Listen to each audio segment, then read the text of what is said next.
বর্ষা দিয়ে হত্যা করবেন। দ্বিতীয়, ইয়াজুজ মাজুজ। ইয়াজুজ মাজুজ বের হয়ে সব ধ্বংস করবে। ঈসা আলাইসাল্লাম দোয়া করবেন, আল্লাহ তাদের ঘাড়ে কীট পাঠাবেন, সবাই মরে যাবে।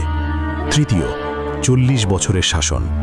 হাদিসে এসেছে ঈসা আলাইসাল্লাম 40 বছর পৃথিবীতে থাকবেন, ইসলামী শারিয়া অনুযায়ী শাসন করবেন, শান্তির যুগ। চতুর্থ, ক্রস ভাঙবেন।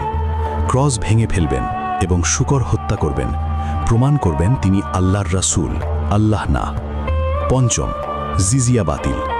জিজিয়া কর বাতিল করবেন, কারণ তখন ইসলাম ছাড়া কোনো ধর্ম থাকবে না। ষষ্ঠ, বিয়ে এবং সন্তান। অবাক করা।